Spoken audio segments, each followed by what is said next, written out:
Hi! Oh my God, it's May! It is May! This is your season closer. Hello, everybody who watch us live. We really appreciate you live. Hello, everybody who's watching in playback. We're time traveling. Yes, we're time traveling. This is awesome.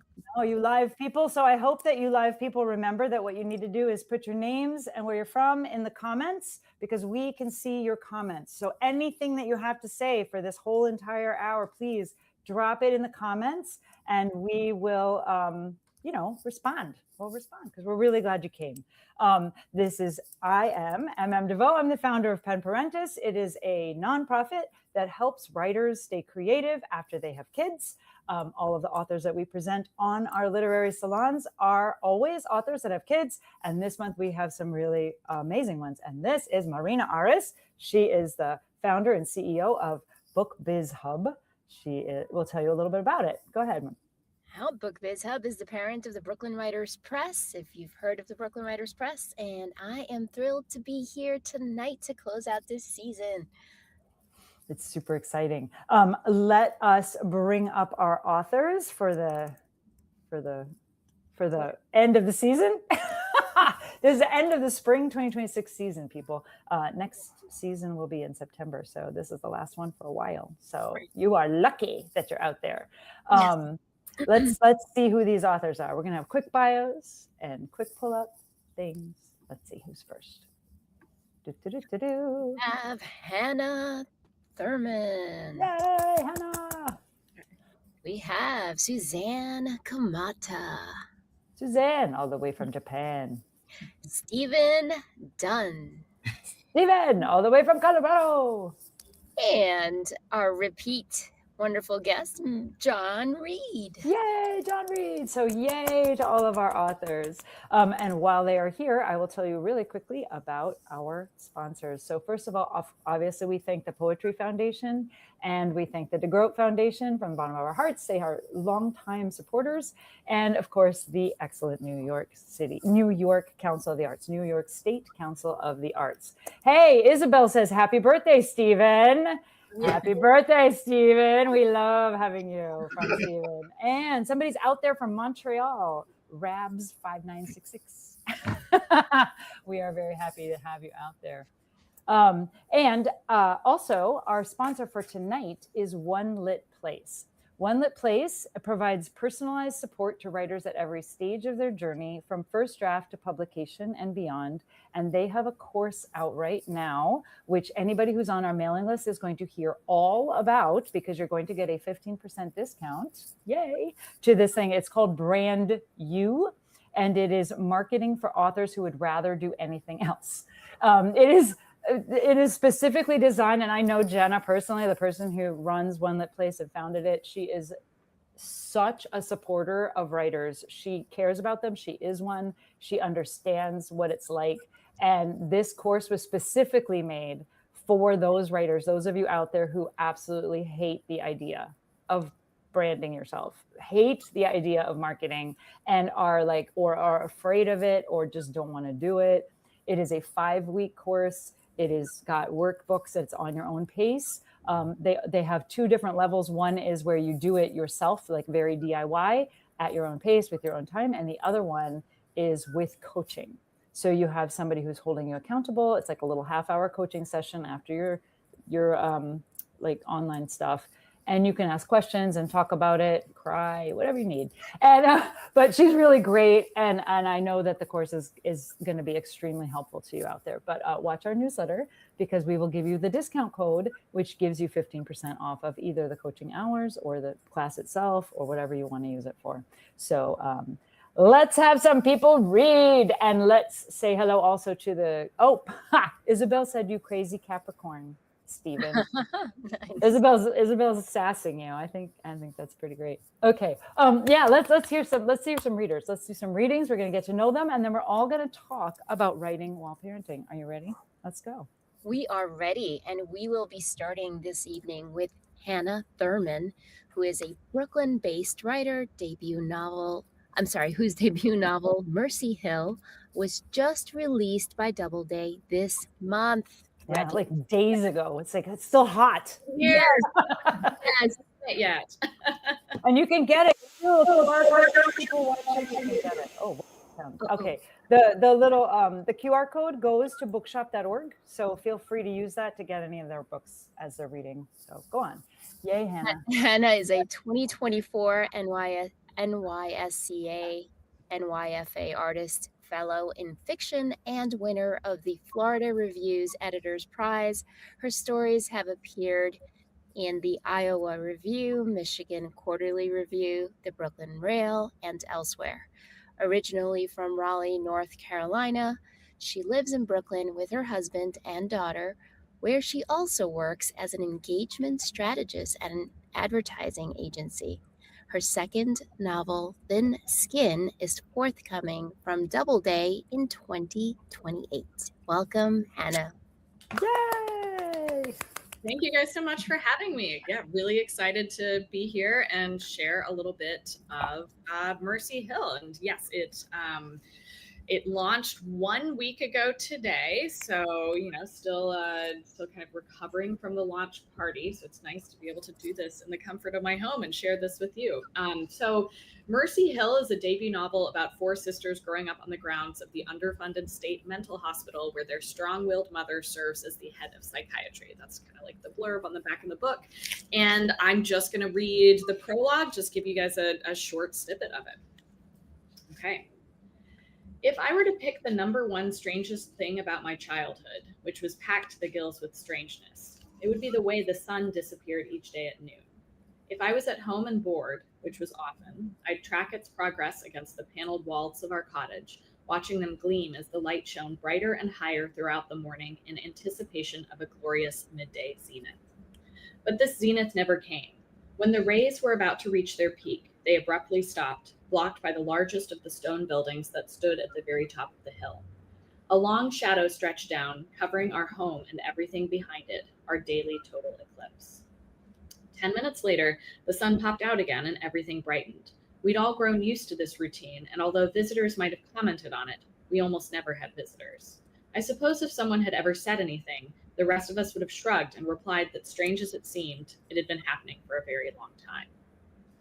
Mercy Hills Asylum opened its doors in 1856 on land that at the time was considered far beyond the city limits of North Carolina's Piedmont capital, Raleigh, the first and largest mental hospital in the South. Old pictures in the admin building showed its massive acreage, orchards, fields, livestock stables, along with the 4 big stone buildings that would later become the wards. As the city developed, so did the asylum, erecting a nursing college and cottages for staff across the nearly 2,000 acres of land. By the 1970s, that land began to look more precious, and the city started to reabsorb it, taking nearly all of the fields and flatlands where Mercy Hill's crops had once grown.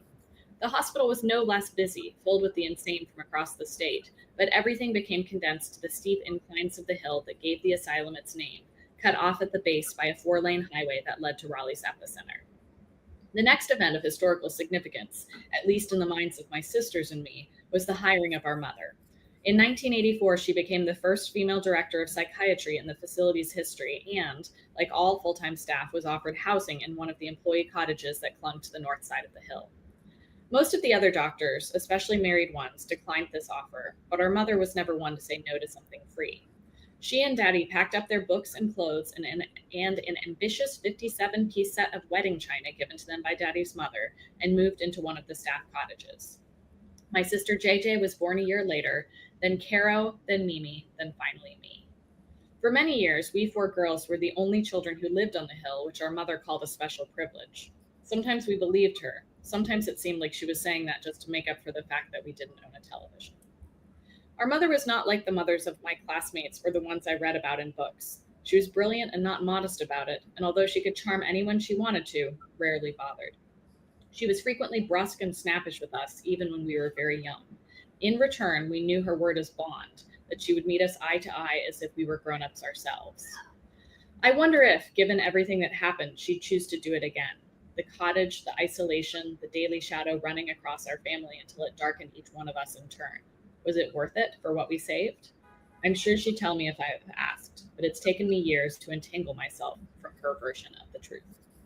Thank you. Yes, very exciting. Hannah, how much of this book did you write while, like, was it written before, during, or after? Because I know your child is very young. Yeah. Was it written before, during? Like, how much of the manuscript was already done when you had the child? I did a pretty big first draft in 2019. My daughter was born in 2020, which was also an interesting time to be having a kid. Fun time to be having a child. Working on a book. I just remember my agent at the time being like, I can't even have lunches with anyone anymore. No one's having lunch. And I was like, you're like, I'm trying to have a baby. Shut up. But so anyway, not to digress with the pandemic, but yeah, I think I did a lot of the early drafts before she was born, but then there was so much rewriting to do, and that really did take a lot of 2021, 22, 23. I was just kind of constantly in these edits with as I worked to get an agent, as I worked to then get the book published, and then with an editor. So yeah, it's just kind of been a constant stream for the last 6-7 years. Amazing. You also were telling us a funny story backstage. You were telling us a funny story about the book launch and your baby and the. Oh yeah, I mean, you guys don't even know. I really did not even give you the greater context of it. I had mentioned that my 5-year-old was sitting on the front of the book launch and generally asking a lot of questions herself. But what I did not mention. Were they good questions? Were they like, excuse me, why is this metaphor being like, I don't follow you. They were very astute, very age appropriate, but near the end, when she'd gotten kind of like fed up with the whole deal, she started bringing books that were not my book up to the front of the bookstore. And one book that I guess has just been published, that I'll have to give a shout out to, is called In Shitification, and it has a big like picture of a poop on the cover. And she was like, it's a poop book. And that's when it just kind of shut things down. And I was like, I'm ready to sign. Nice. It's good. It's good to bring along a little somebody. Yeah. That's awesome. Oh my gosh. That's so funny. Marina, did you want to bring up the next writer? We're going to go through all of them in a row, and then yes, and you're going to love this introduction. You ready for this? Stephen Dunn, also known as Pothole, because he's deep in these streets. He's a Whiting Award winner and author of 3 novels, Potted Meat, Water and Power, and Tannery Bay, co-authored with Katie Jean Schinkel. His debut novel was a Colorado Book Award finalist and one of Vice magazine's best books of 2016, and was adapted into a short film that screened at the LA and Houston International Film Festivals. He was also shortlisted for Granta's Best of Young American Novelists. Welcome, Stephen Pothole. On his birthday! On his birthday, yes. Boy. Thank you for reading The Pothole. I like how you said it too. You're welcome. You're so welcome. I've been working on a book for a long time about travel and rap. And so I'm reading a section. I grew up in West Virginia, so I'm reading a section about being in high school in West Virginia. All right. Hearing the word Chicago always makes my throat clench and teeth grit because I wanted to go to Chicago so bad when I was a teenager, when I was a senior in high school. My school's art and academic honor societies had planned a trip to Chicago to go to museums, on architecture tours, all the cool shit. Our school never had cool shit for us to do. This was once in a lifetime. Me and my girlfriend planned to get our hotel rooms close together, planned to drink coffee in a cafe, planned to sketch the sculptures we saw in museums. Me and my best friend Leonard planned to sketch the intricate architectural features from the buildings along the rivers while riding in the boat. We'd seen that grand and ornate architecture during the opening credits of the TV show Perfect Strangers and Family Matters. Chicago was the place to be for niggas and for immigrants, and soon to be for me, my girlfriend, and Leonard. I asked my mom if I could go to Chicago, that it costed $300. She said no, she couldn't afford it. And I was old enough to know by then that she wasn't lying. She still could only afford to buy me and my sisters one pair of shoes for the whole year.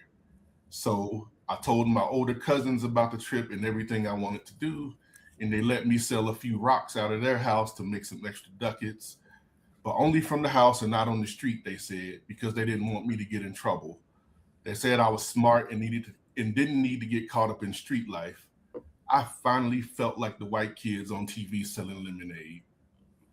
I sold enough, or just enough, that my cousins saw I was working hard, so they gave me $100 to get me to $300, and then an extra $200 for spending money.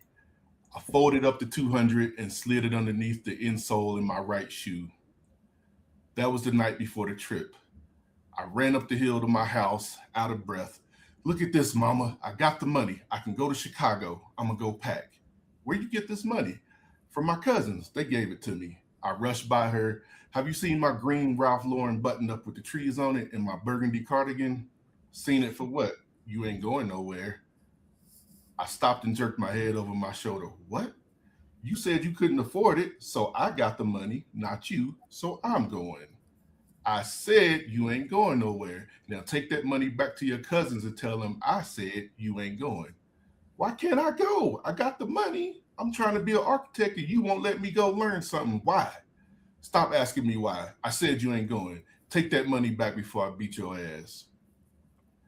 I walked back outside and stood on the side of the hill looking over the valley and cried the hardest I'd ever cried in my life. Fists balled in front of my stomach with my shoulders bouncing, face hurting, knees buckling. Fuck her. Fuck everybody. Fuck this house. I ain't even cried that hard when my grandma died or when my granddad died. I never even cried that hard all them times my parents beat me with extension cords or big sticks. I wasn't going to cry about that stupid shit. But not letting me go to Chicago after I got the money on my own, you don't really give a shit about me. All I could see was red through tears while I walked down the hill to give my cousins the money back. But halfway down, something in me snapped. Fuck that.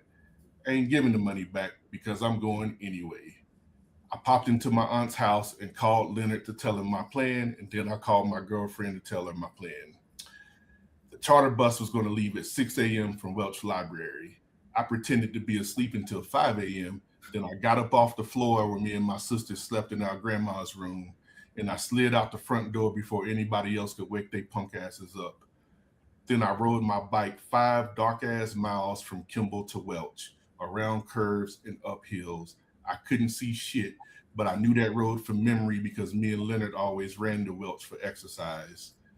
I pulled up to the library right as everyone was getting on the bus. I dropped my bike on the sidewalk, let the bears have it. I saw Leonard in the back of the line. He said, fuck yeah, you got here just in time.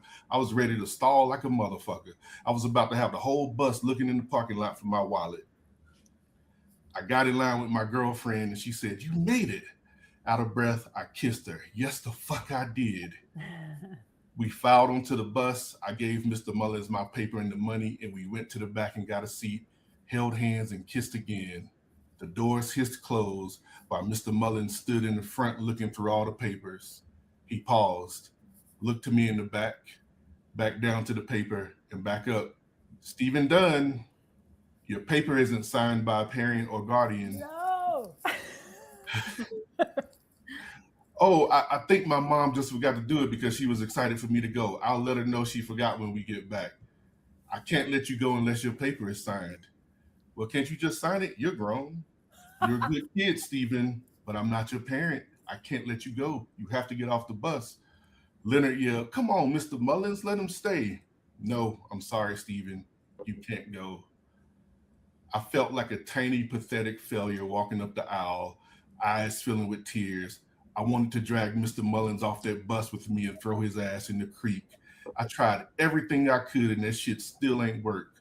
I stood on the sidewalk and watched the bus pull away.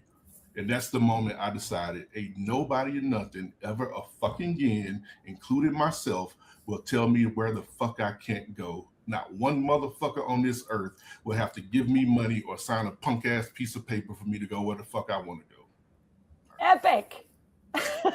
Yeah. Wow. And my mom pulled up a few minutes later and was really mad. She caught me. And Wow.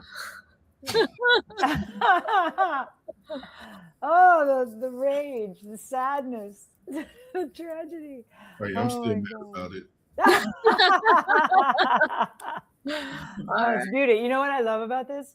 how much does this boy love his mother that he is letting her make him cry instead of just being like, no, I'm going and just going. Like, how much does he respect her and love her to like give her that power? That's beautiful. It's a beautiful thing. As a mom, I'm like, oh, he's a good boy. I love him. Even though what he wants to do is just go, it doesn't matter. You got to grow up. Listen, I just watched your short film. Tell me about making that novel into a, yeah, it's on YouTube. Did you know that? Oh, yes, I did know. Yeah, you can, all you people out there that are watching, you can, oh, wait, hold on. Isabel has to say, as a Chicago, hold on here. As a Chicagoan, I understand because that city is the best. My brother lives there. But tell me about making it into a short film. It's a good film. It's very nice. Oh, yeah, thanks. The director is he lives in LA, but his the good thing about growing up in some small towns when people support you is one of my friends shared my book, and his old college professor is the director's mom. So she was like, hey, son, this is what you've been looking for to make movies out of. And he reached out to me. He's 10 years younger than me, but that's a lot growing up, as a child. So, yeah, he came out to Colorado from LA and we worked on the screenplay together. And then he went out to West Virginia. He filmed it in my hometown.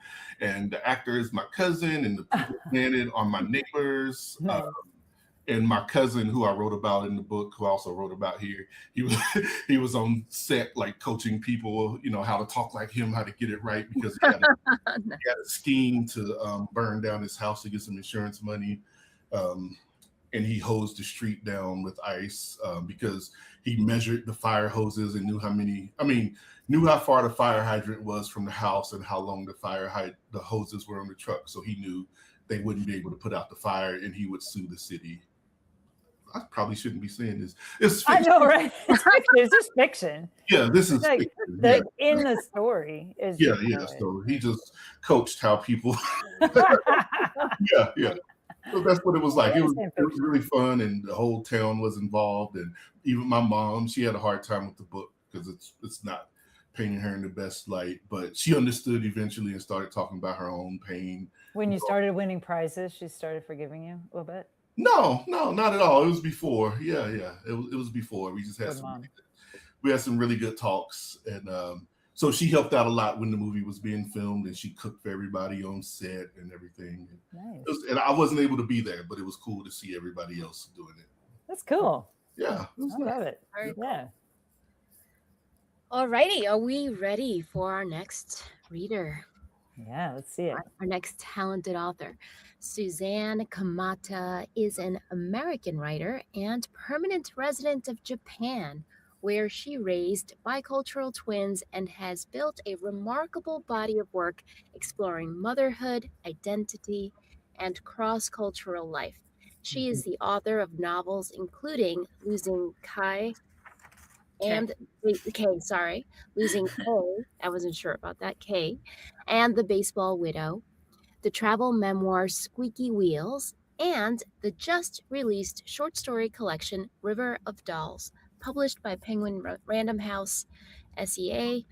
Her many honors include a Sustainable Arts Foundation grant, 3 Nautilus Awards, and an SCBWI Crystal Kite Award. She holds an MFA from the University of British Columbia and is currently an associate professor at Naruto University of Education in Japan.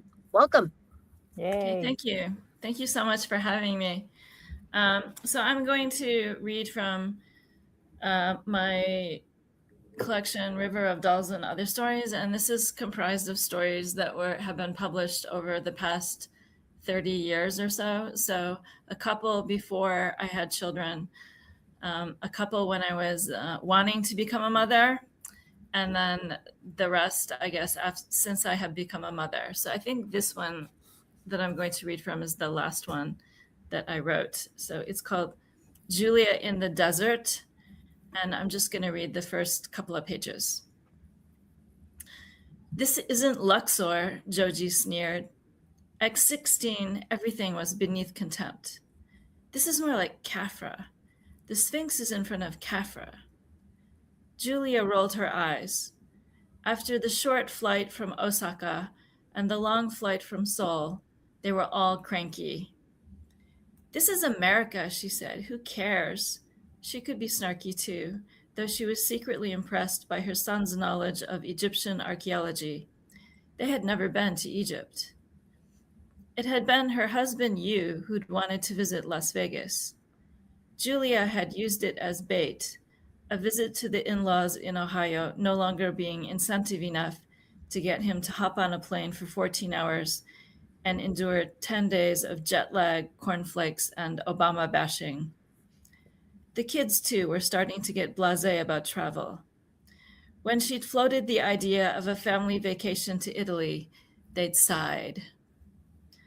Marina had started signing furiously about the potential lack of Wi-Fi, while Joji had said, "If I miss school, I won't get a certificate for perfect attendance this year." "Believe me," Julia scoffed, "in 10 years, maybe even a few months from now, that won't even matter." School was on all the time. Even during so-called holidays, Japanese kids were rounded up for extra lessons and summer school. Julia was convinced that the whole system was set up to keep the young and impressionable from straying too far and developing ideas of their own. "My children are sheep, they're robots." The Prime Minister had declared that college students no longer needed to study humanities. In fact, the government didn't want them to study history and literature anymore.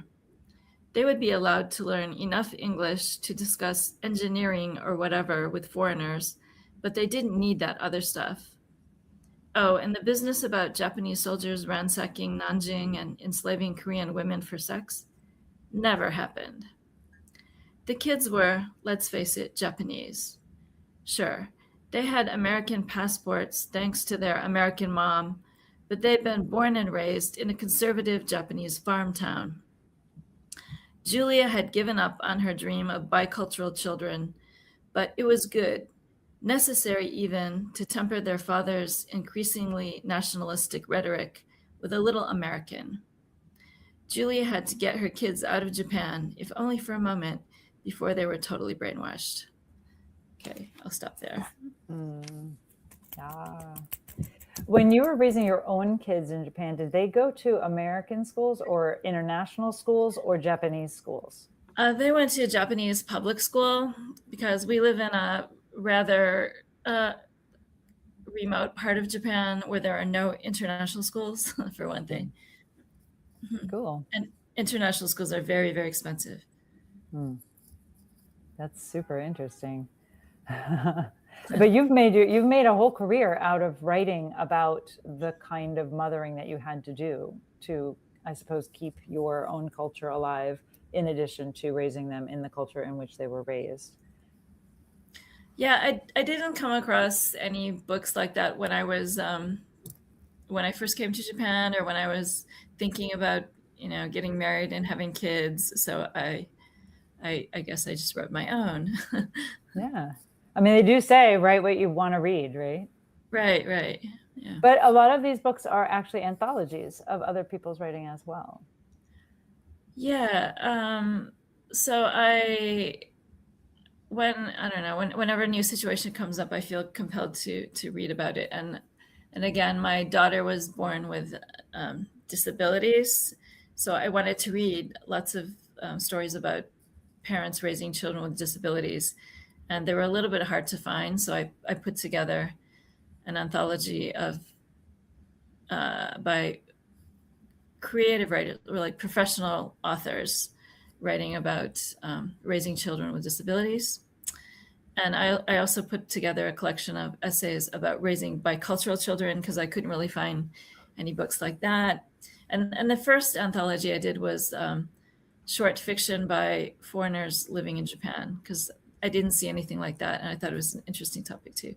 Did you find any through lines in the creative writer one, where the creative writers were writing about raising children with disabilities? Did you find any through line that they were all sort of similar in any one way? Or was it just as diverse as everything is in this world? I think all of the disabilities mentioned were different, but a lot of times, like anthologies about raising kids with disabilities are like I feel overly optimistic. so like you're set up to be, oh, it's like a blessing and I learned so many things and something like that. But I wanted to know what it was really going to be like, and just to have sort of a portable like support group, like to read and real stories. And I think literary authors or people who write literary fiction tend to write more realistically, I guess. So I think these stories are a bit more gritty and maybe a little bit hard to read for some people, but that's what I needed at the time. I guess if you're going through it, it's good to know that you're not going crazy, that it is actually difficult, and that there are people out there that are doing what you're doing and also surviving it, right? And that's what I thought. Hopefully thriving, yeah. Did it help you to do these anthologies, to like get all these stories submitted and all? Or was it overwhelming? Definitely. And like, one thing is that I made friends through doing it, because I met other people. I met other people who are writing also and raising children with disabilities. So not all of them had children with disabilities, but some were special education teachers, or maybe they just imagine, like Jane Ann Phillips. I don't think she actually has a child with a disability, but she contributed something from Larkin Termite. But I got to sort of meet some of my literary idols, like Jane Ann Phillips and Sheila Kohler, who has a deaf daughter. So that's very cool. Yeah, we've had Marie Myung-Lee came a few times, and her son is severely disabled, and it is quite a bigger obstacle, sort of a bigger situation that you have to deal with. There's more moving parts, I think, if your child is in any way atypical, I guess, right? Right. Yeah. So interesting. All right, next. This is very exciting. All right, Suzanne, thank you. Now, last but not least, John Reed. He's back with us. Hello, welcome back, John. John Reed is the author of more than 10 books spanning fiction, poetry, drama, and nonfiction, including Snowball's Chance, All the World's a Grave, a new play by William Shakespeare, and most recently, The Never End, a work of academic nonfiction from Palgrave Macmillan. His writing has appeared in the Paris Review, the New York Times, Harper's, Tin House, Art Forum, and many others. And his work has been translated and performed worldwide. A 2-term board member of the National Book Critics Circle, he holds an MFA from Columbia University and currently serves as Associate Professor and Director of the MFA in Creative Writing at the New School. Welcome again, John. Yay! You're up. Hi, everybody. Thank you, Milda, and thank you, Marina, for having us here. It's really a pleasure to read with everybody, and especially to read with Hannah, who was a student of mine a little bit back. Love it. I'm thrilled to see her book out. I always knew it would happen. And thank you, John. I love seeing the social media stuff today. It was just the best. Oh, thank you. Hear from your book too. So I'm going to read 3 sonnets from this collection of sonnets, and they all happened after I had kids. There are a couple of older ones in here. So this is kind of about 8 years of sonnets collected here. The last book of the collection of sonnets I did it took me 10 years, so I'm moving a lot faster now. The first one I'm going to read is called 10 Years. 10 years.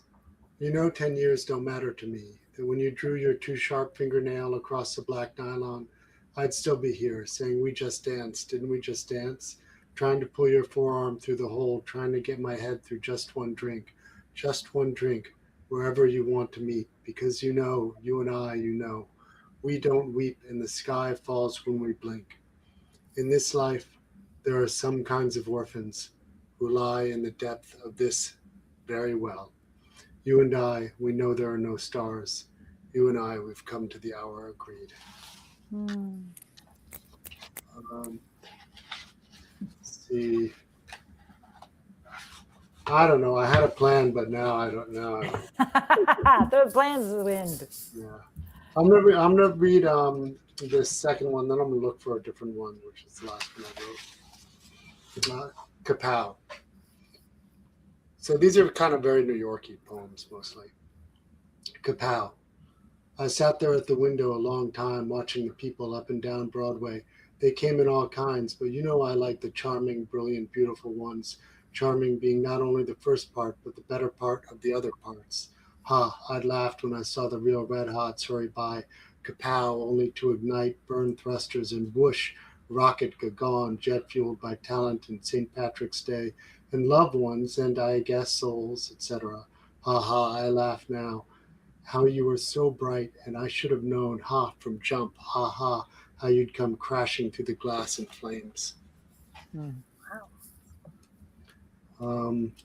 So I'm going to look for the last one I wrote in the sequence. And I grew up downtown, and the fire museum used to be on Duane Street. Oh, yeah. And this is kind of about that fire museum. I would go in there as a little kid with my very young father, the dutiful fireman. I said I'd grow up to be a fireman, and I knew it was something I could do. At school, there were firemen on the posters that were there to give you some safe ideas. And there was a firehouse museum around the corner with steam fire engines, horse-drawn, and old helmets and axes and medals, and photos of heroes, so many heroes. Up winding stairs in a garret theater, the dutiful fireman would be stationed to roll for his one visitor, his one reel, with crickets, matches, and sleeping smokers, and infernos, however accidental, that I just never wanted to put out. Thanks, everyone. Yeah. All right. Let's bring it. I'll hold up the next. Yeah. It's good. And which number this you've exceeded double digits, I think, in every. I think that this is 10. That's good. Number 10. Yeah. Nice. So, and all of your stuff is outlandishly creative. Like, it's really, the ideas alone are spectacular, and do you write, is your creative practice, do you have to be away from the family to do that? Or can you do that in the chaos of gotta get this? So I don't finish. I mean, I probably finish about a third of what I start. And I have a lot of very, very projects that are very close to finishing that I just don't manage to finish. I do feel like when my kids were little, there was a span of 10 years where I was finishing stuff and writing stuff, but it was as if waking up from a dream to see what had happened. I just had like no little memory of it. And the nice thing about sonnets is you can just compose them in your head when you're walking around. And by the time you type them up, they're kind of done. So are you a poet who can recite by memory? I can, but now it's just too much work. I feel like I do it. I like to memorize a poem when I'm writing it, because I feel like if you can't remember it when you're working on it, if you can't remember your own poem, it can't be very good. But once I write it down, I try to let it go now. Let it go. Replace it with something new. The new thing that you're working on. That's nice. It's nice always to have something in your head. Lizette's out in the house and she says hi. Hi, Lizette. Hi, Lizette. Cool. Let's pull everybody up and let's have a conversation, shall we? I have a little icebreaker, a little easy lob. How did you become a writer? Did you do it before, during, or after you having children? Let's just start with Hannah. Hannah. Well before. I mean, it's easy for me to say, I guess, because my kid's only 5 years old. But yeah, I've been writing for many years before, and still trying to do it now that she's in my life. Nice. Suzanne, did you start because of kids, during kids, before kids? Did you go? No, I've always wanted to be a writer. Like, even since childhood, I never got over it, right? And when I found myself living on this island surrounded by people who didn't speak English and, thinking about marrying one of them, I thought I couldn't live in Japan unless I could continue to write and live a literary life. So it's like an extension of your mind to be on the paper, in a way. Yeah, it was a very big part of my identity, from I don't know, like childhood, college, high school. Yeah. Cool. Stephen, what about you? You need to be unmuted to be able to talk. Actually, you can talk all you want. We just can't hear you. Yeah, no, I didn't become a writer until my first kid was 10 years old. So interesting. Yes, my kids are 24 years old and 10 years old. So I became a writer when my 24-year-old was 10 years old. And I was like, oh, this is fine, writing with a kid. But then when that new motherfucker was born, it was not fine. Second one lets you know that you don't know everything that you think you know. Yeah. It was really hard to write with a baby. And I don't think I wrote a lot for the first 5 years of his life. And now, well, shit, maybe like 8 years. But now I'm sort of getting back into the swing of things. And I feel like the writer I am now when I first started writing. Interesting. Well, what catapulted you into writing in the first place then? If it was, what were you coming from and what were you going to? I was an engineer and was sort of tired of doing that. And then I was, I thought I was a visual artist. Well, yeah, I was a visual artist, but that's all I thought I was. And I had an art show that took me like a year to prepare for. And I had about 20 paintings up. And then my wife, well, she was my girlfriend at the time. She said, you ever realize how many words you have on your paintings? And I was like, oh, I think I should be a writer. And then I started writing. So nice. Like but it's cool that it blended, that it started with visual and then the words. Yeah. And I knew something like was changing during that year, but I didn't really know what it was. But it was me like moving towards words or like bumping up against what I could do visually. And then writing ended up being the thing that I liked the most. So, that's cool. Look, it makes her feel better about not writing with a 4-year-old. You don't have to worry, Isabel. We got you. You'll catch up. It's all good. There's no right way. There's no wrong way. Everything is just making sure that you are doing the best you that you can do. John Reed, you also did a little bit of visual art, didn't you? Well, I grew up in the art world. I kind of doodle a little bit, but in the way that a writer doodles, more like representing ideas than making art. But did you start out as a writer then, early on? I did. I started out as a writer. I started out as a poet, but it was too much to do two workshops. To do two workshops a semester. It was called like doing a dual. That terminology still exists, but we try to have it at the New School where it spreads out and people do 3 years instead of 2. It's just, I don't know. I mean, for me, I kind of slowed down a little bit as a writer when I started having kids, but I also started making decisions much faster. And I found that I kind of have to go back now and not do things so fast. Now that my kids are like older, I can revisit questions and kind of be self-critical and neurotic and all those things that I had to sort of put aside. That's cool. I'm leaving space for Marina to ask questions. Otherwise, Thank you. I can't. I tend to barrel. I'm like, what else can I tell you? I'm so interested in these people. Are you gonna let me talk tonight? This is a real gift. I love it. Okay, no, I'm kidding. I'm a big fan of learning about the origination or the impetus for writers. So most of us are compelled to write.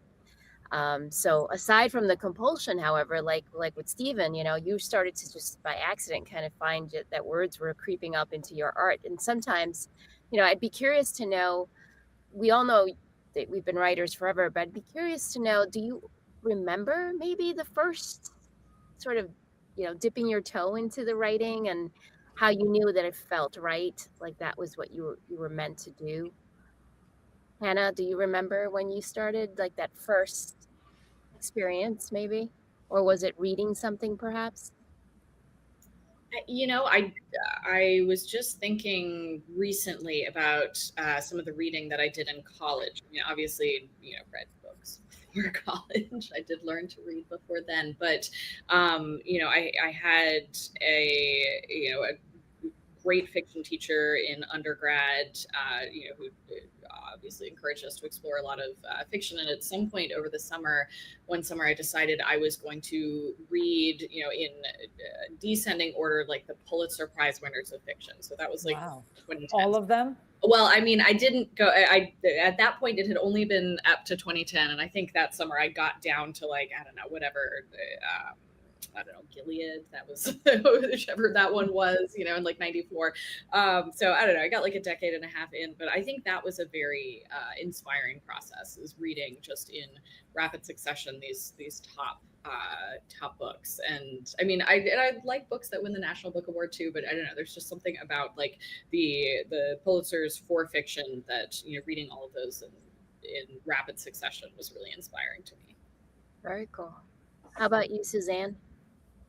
I don't really remember because, as I said, like I decided in childhood that I wanted to be a writer. So my mom always took me to the library, and I was always reading books and always writing stories, and people were always praising me. And I remember it, like at a certain point in college, I didn't want to be a writer. I was like, no, I won't make any money, and I want to have like a. Do you remember your first taste of success where you like either published or you won a prize or something happened where an external force said yeah, yes? Like I was in Japan when I first started sending out stories for publication, and I thought I can't stay here unless I can be a writer. So after I got my first acceptance, I thought, okay, I could do this from Japan. Nice. Yeah. I mean, I always blame Kipling, but John, how about you? I don't know. I don't know if I wanted to exactly. I'm kind of with Suzanne, but I do, and I don't know if I have a set answer to this. But as you were asking, one of my an early line that I really liked that I wrote, so I would have babysitters transcribe. I only remember this because one of my old babysitters turned up yesterday calling. Oh, cool. Nice. Well, probably, I don't know what that's about really, but anyway, I did remember a line because I would write I couldn't write yet, so I would memorize these stories and draw pictures and then have the sitters write it out. And one of my favorite lines was, "You won't get strong if you eat your head." Oh, wow. That's awesome. I love that. Amazing. That is fantastic. Oh, it's so funny. Oh. I still remember the English lesson was on personification. And then I started to write about crispy leaves dancing or something. And I was maybe my last year before high school. I remember writing that.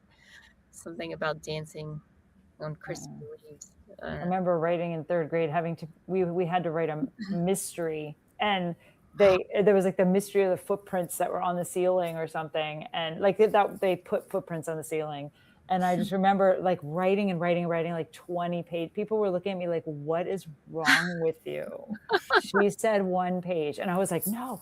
And then this happened, and then this happened, and then this happened. That's so great! I love that. Okay. So See, I love this story.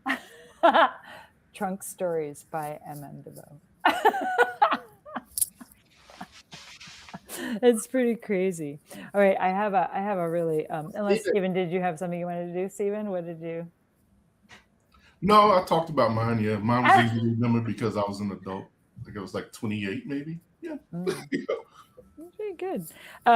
What is the hard? So we all had kids. We all have to deal with the kids while we're, the good sides and the bad sides and all the things. What was the hardest thing you had to overcome while you had kids about your writing?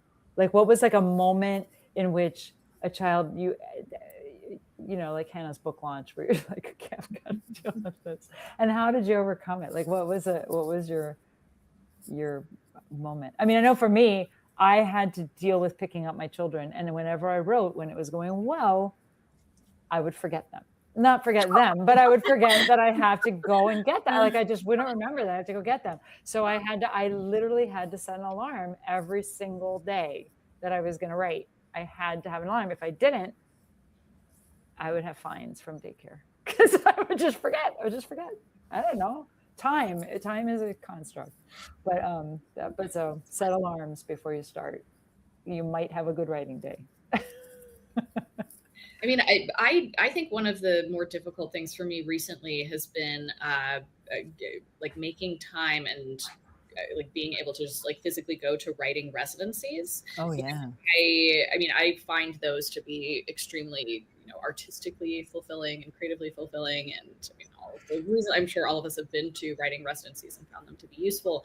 But it's also, I mean, I had a residency scheduled in March of 2020 when actually I was pregnant, and I was like, oh, this is perfect. I'm pregnant and I'm going to just go to this writing residency, and there's COVID. So obviously, though, I did not go because the world shut down. And so they called me a year later and they were like, okay, you have delayed this enough. You kind of have to like go at some point. And so I pushed them off a while, but I think my daughter was like 18 months old, but I was like, okay, I have to do this or I'm not going, or I'm going to like kind of lose my spot. And so, I mean, it's very difficult to leave a child for that amount of time. I mean, how long was the residency? 2 weeks, a long time. Like a long time. And just honestly, even just logistically, like my husband's a stay-at-home dad, and even still it was tough to be like, okay, but you got to do it the whole time. And I mean, fortunately, he is very supportive and has helped me kind of, be able to do this actually 2 more times. That was VCCA, and then I went to Yaddo and Ragdale. Ragdale, I like stretched it to 3 weeks. And so anyway, I think that's just functionally been a very difficult thing to fit in, because other times, people are like, oh, you get this 3-week residency. That's awesome. But you can't just like pick up and go. Right. Yeah, absolutely. Suzanne, do you have a? Wow, I'm so jealous, Hannah. So in Japan, like motherhood is this like all-consuming thing, and you're not supposed to do anything except take care of your children. And I remember my sister-in-law telling me that the only time she was away from her children was when she got her hair cut, and there's like no babysitters, and my mother was, in the United States, so there was absolutely no support for my hobby. And my husband was like, I'd be like, oh, like I had a short story, accepted for publication, and my husband would be like, rather than that, I wish you would clean the house. Oh, so there was no one supporting what I wanted to do, but I was very, like I said, it was a big part of my identity, and it was very important to me. So I just kind of ignored all of the snarky comments coming from the other mothers or my family, and I just did it. Right. Yeah, it's really interesting. So Isabel in the audience said she had a 3-month residency before having a child, and now it just seems insane to take 3 months away to do anything in the world. Even before I had kids, I did go to like writers conferences like Breadloaf for a couple of weeks, and my husband and his family were okay with that. But after kids, it was kind of like, okay, this is your job now. Yeah, that's really tough. Stephen, what did you? I liked your face when she was like, "What?" Like, Yeah. I was like, "What?" Sorry. Yeah, I was upset. I think the hardest thing for me was not being hard on myself or being honest about my own energy levels, because I was, say, one writer for a while before I had a new kid, and I thought I've always had kids, so I should be able to do this. And I used to maybe write from 8 to 10 whenever my daughter went to bed. Nap time. Yeah, and then I couldn't do it when my son was born. Then I thought something was wrong with me instead of being kinder to myself and being more flexible. So I think being too much of a perfectionist and stuck in my own identity as a writer, and that was the hardest thing to overcome. And even when I realized I was doing it, it still took a long time to break the habit of doing that. So yeah, absolutely. John, do you have a comment? I don't know. I mean, mine is banal. My kids were little in 2009 when the economy crashed, so that was really shitty. But speaking to Isabel, I did residencies and stuff before I had kids, and thought I would never do one again in my life. And the day after my son graduated from high school, the second kid out of high school, I went off on a residency, picked up things, picked that up right away. It is amazing, you just pick up right where you left off in a lot of areas. And that was really surprising to me.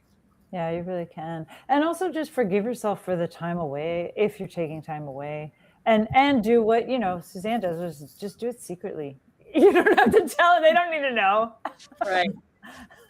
I mean, you're so productive, Suzanne. Your bio is enormous. It's so big. When do you write? So do you have to hide it? Or do you just write? Not anymore, because my kids are gone. And I would like to say that my son is a writer, and I think it's because he saw me writing, and he saw that it's a worthwhile thing to do. So I would. Although there are no babysitters in Japan, like a couple of friends offered to come over and help me once in a while. So I would just leave the house and go to a coffee shop and write. And it's like not the done thing in Japan, but I did it anyway.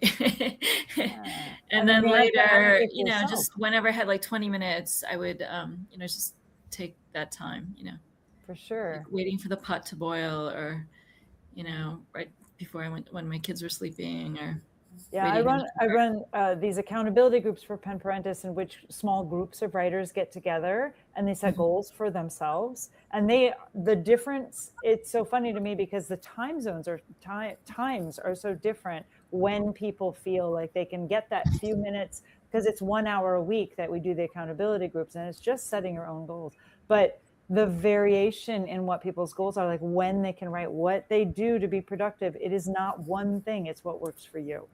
Right. So like if you can work, because Isabel said that she's inspired for the people who set aside like 2 hours, like 8 to 10 at night or something. You can make your own choices on that. Like you can, if you don't have to write every single day. You just have to have a creative practice.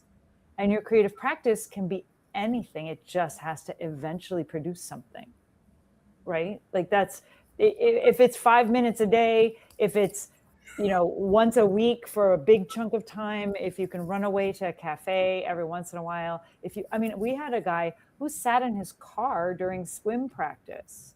And instead of driving the car home and coming back, he just sat in the parking lot because he had Wi-Fi, though you could pick up the Wi-Fi from the school gym, and just did his writing there. And then he's quite prolific.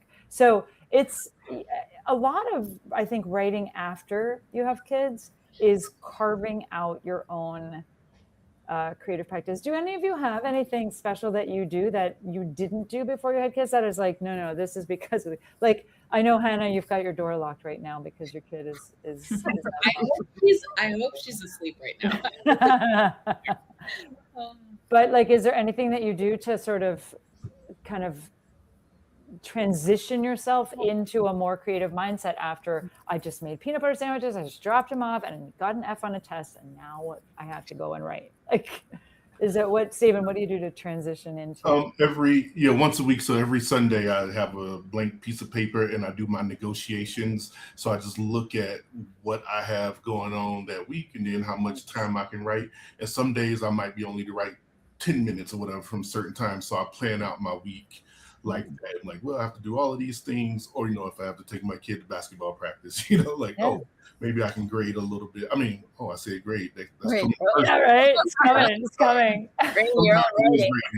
Or write a little bit. So I do a weekly negotiation. That's a way to keep myself flexible and not stuck in this identity. So some weeks, maybe it's just. And I handwrite, so every time I write, I will like fill my sheet out. So that's the practice of being accountable to myself and also planning. So and I have just like a folder full of these papers, and I look at them sometimes like, I've been doing a good job. This is the engineer side is the spreadsheet. Like having a spreadsheet to like track yourself, is that your engineer side? Pretty nice, yeah. Like, what about me?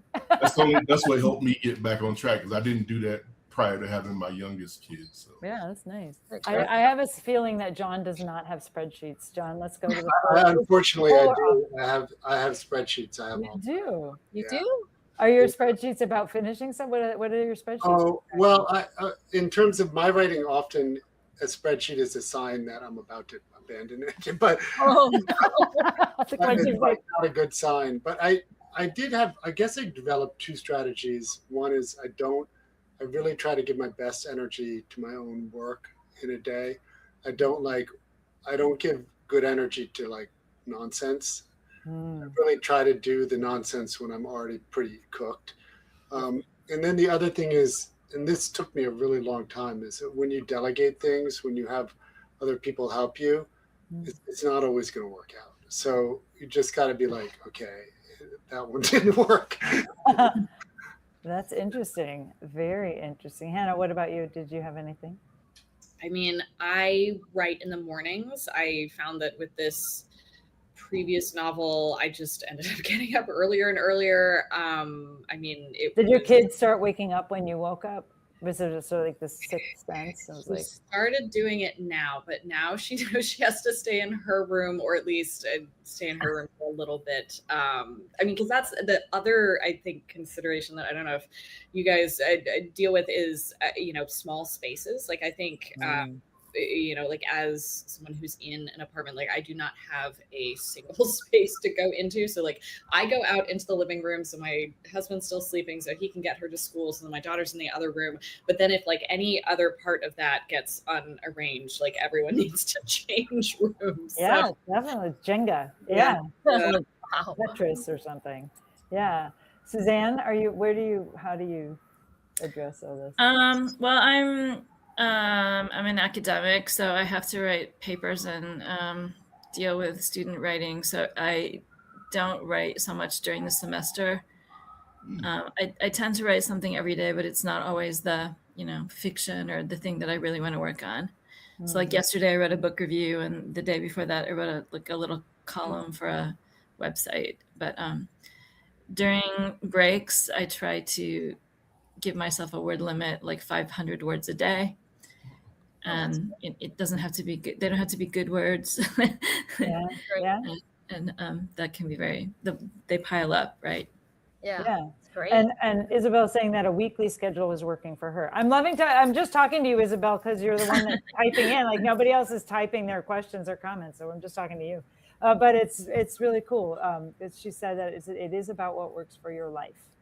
Yeah. And that is really, really the case. Can you guys believe that we've already been on for an hour? We're done. Like, this is crazy. As usual, the conversation is scintillating. The advice is real. The struggle is exciting. Like, you guys have so many books out. You have so many prizes out. The NISCA knife, I didn't even get to talk to you about winning a NISCA grant. Like, that's huge. There's so much good that is happening in all of your lives. It's really, really, thank you for sharing your time with us. It is super nice. I think we should give Stephen, Hannah, Suzanne, and John an applause for being here. We love you. You guys can apply it at your screens at home. And I wanted to remind everybody that watch your emails for a discount code from One Lit Place. It is a very cool online community. And I don't know, that's New York City, I'm sure. It's not my New York City, but it's somewhere that is happening. Do know that if you're watching, we do have a Discord channel for writer parents. It is a writer parent hub, a national writer parent hub. You can look it up on Discord and join us and have conversations. Also, for those of you who are waiting to hear back from the fellowship, you're not going to hear about it until the end of summer. So go write something new and stop thinking about it. And because we're still judging. And then finally, for those of you who are in New York, anywhere near Queens, on June 4th at 6:30, we're going to have an in-person event at the World's Borough Bookshop in Jackson Heights. And it is going to be Richard Jeffrey Newman is going to be interviewing me. There's going to be lots of opportunity to Q&A. So if our lone chatter out there or anybody who feels like can come out, please feel free to come and meet me up there. I will tell you all about Pen Parentis and about our fellowships and our meetups and our accountability groups and our hubs and all the ways that we inspire people to get work done. This is what this is about. It is about inspiring you to go out there and finish your work. All of these people have kids. All of their kids made it. We're like, we're good. Like, you can do this. You can absolutely do this. So thank you so much for watching, all you people. And we're going to end now. So please join me in thanking our sponsors, One Lit Place, NISCA, the Poetry Foundation, and the deGroot Foundation. And we will see you all in the fall. Thank you so much for coming.